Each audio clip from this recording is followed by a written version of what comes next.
Hello everyone, it's early Sunday morning and I'm in Millfield in Sunderland, not far from the city centre. As you can tell by the title of this video, it is a tragic story and it's quite graphic. I'll try and reduce how graphic it is just for so YouTube doesn't have issues with it and stuff like that. So it's the story of probably Sunderland's worst ever mass murder, which happened in the rear of that house, that Sunderland bungalow in the backyard. There will be a photo dropping shortly into this video, which is of a house further along the street, just to give an idea where it looked like. That picture is of a lady called Dorothy Ann Hunter. She was the great gran of my dad's cousin, whose family were from this part of Sunderland, so she lived in the street at the time of this particular tragedy. So it is early Sunday, but we're next to one of Sunderland's busy roads, so there might be a bit of background noise from all the cars going past. But let's have a look down on this particular street. Now, unless the numbers have changed, this is still the same bungalow. It's number 2. Now, the Jones family was made up of William, who was 34, his wife Susanna, who was 28, then there was 4 children. There was Jane, who was 8, there was Pollard Josephine, who was 7, then there was Susanna, who was 5, and then there was Alice, who was 16 months. They'd only lived in this property for about 2 weeks by May the 22nd, 1910. William had been out of work for most of the last 3 years, and it was said he was a morose, melancholy, spiteful man who was always rowing. He made his wife beg, so I don't know why he was out of work for nearly 3 years, considering all the industry and everything that was around in this particular area. They didn't have much money, and their address was 2 back Ailesbury Street. Now, a lot of these Sunderland streets, sometimes they had an outhouse in the backyard, so those properties would be called back something. So there's back Hopper Street, back Farringdon Row, back William Street. Lots of them. Not every house had one. I think on this street there's only 1 or 2. So as you can see, these are the Sunderland cottages. Thousands of them across the city. That's number 3, the one with the grey. But the one with number 2 looks like it's got a lot of recent brickwork. So unless they've moved the numbers along, that should be number 2.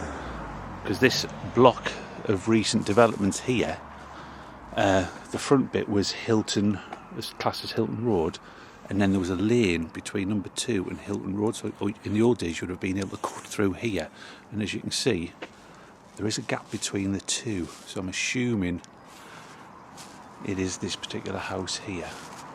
You never know, it might have had some bomb damage during World War II, because this area was heavily bombed. So going back to the story, this particular family, the Jones family, lived in the outhouse in the back of number 2. There was no windows. There was only 2 rooms and 6 of them lived there. Now, by coincidence, look what a beautiful building we have here. The Mountain Daisy. That's that video I did, the stunning Sunderland bar. So if we come down here, try and get me bearings. I think that looks too recent. This is part of the Hilton Road section here.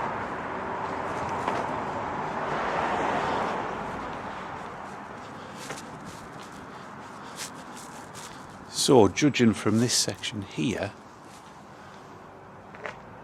this is the back of number 2. So in this particular outhouse, I walk down it is quite noisy. I love these old Sunderland lanes. I'll walk a little bit further down. Should be a little bit quieter. Would have been full of shipyard workers back in the day heading down these streets. I'll stand back here. So on the 22nd of May, William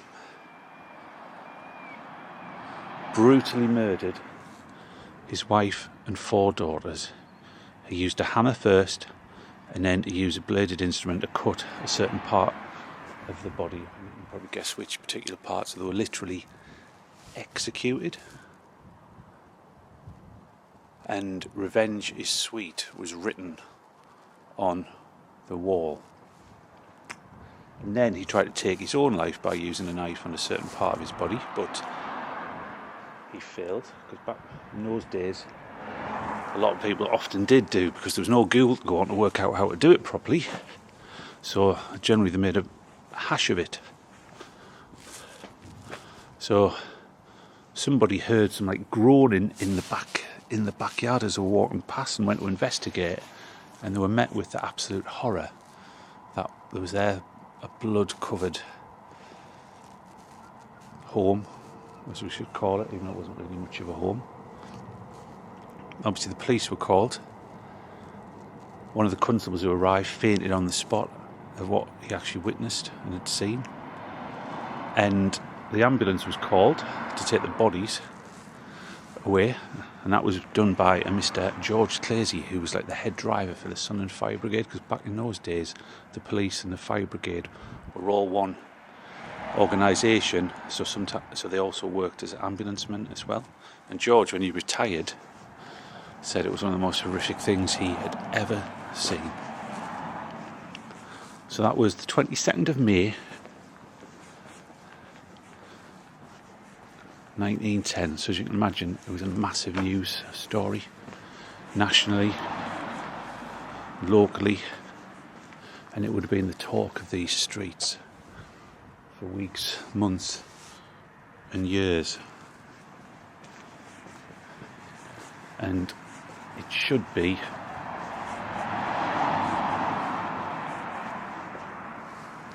just behind that wall where that outhouse was, and as you can see, these are only very small bungalows. They're actually bigger than the looks. I used to live in one at Granville Street back in the 90s.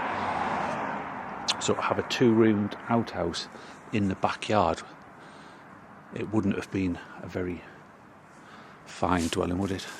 And so on. So that's the background.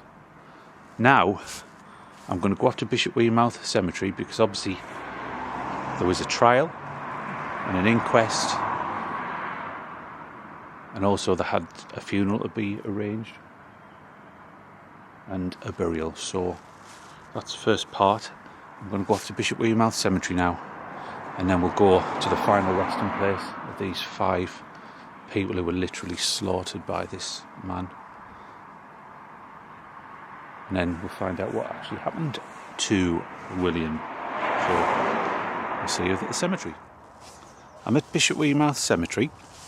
So William recovered, he survived. His attempt to kill himself didn't succeed. He was charged with the willful murder of his wife and his 4 daughters. An inquest had been held, so he went off to face trial, facing the death penalty a few weeks later. Now, obviously that meant they had to have a funeral and a burial service for his family. It would end up being one of the biggest funerals Sunderland had ever seen. Something like 30,000 people witnessed some part of the procession and the burial. The Board of Guardians, that they issued all the poo relief, they donated 5 coffins to the family, and friends and family raised another £2 to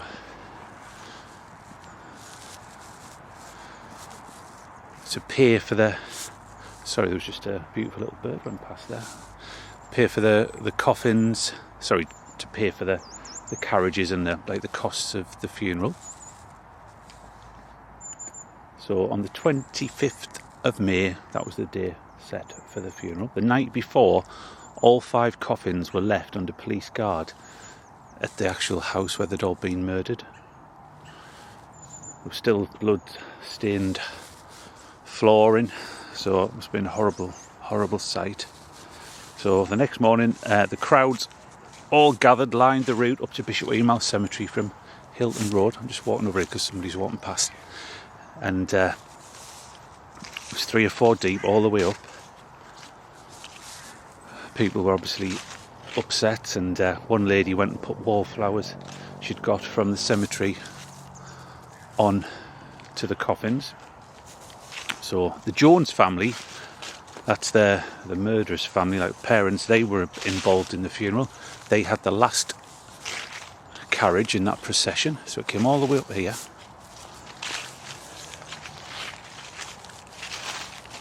And all 5 are buried just over here.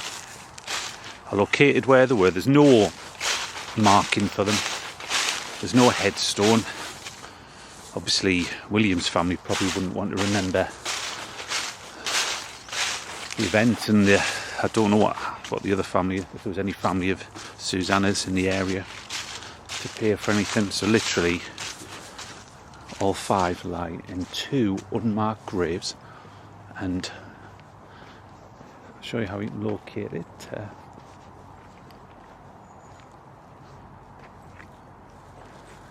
It is behind the Smales grave, which I think it's one of these here, or Smiles or Smith. Let's have a look where we're going. And it was 6 back from the front.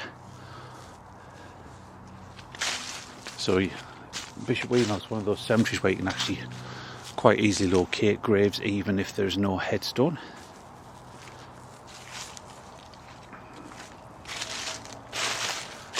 And just I've got the cemetery plan. So from Bond, it's 2 along and then 1 down. So here's a headstone for a Bond. Also it remembers a dear son, Gustav S. Bond, B Battery, Brigade, the Royal Field Artillery, killed in action. Interred in the battlefield 1,000 yards east of... I'll probably have to have a look at that sometime. But so 2 along, so 1, 2, and then down. So this is the first grave. So in this grave was buried Susanna, the mother, and the 2 youngest children, Alice and a daughter of the same name, Susanna. So they were in 3 coffins in this particular grave, and then the 2 other daughters, which were Pollard and Jane, they were buried in the next grave. So I'll just stand back. So if you ever come to visit, this is literally where we are, quite close to the crematorium. So completely unmarked, and this is where they lie. So completely sad and tragic story. So William went to trial. His defence couldn't give it any explanation as to why he'd done it, and they just assumed that he was insane. So that was the argument they put forward, that he must be insane to have done this. And the jury found him guilty, and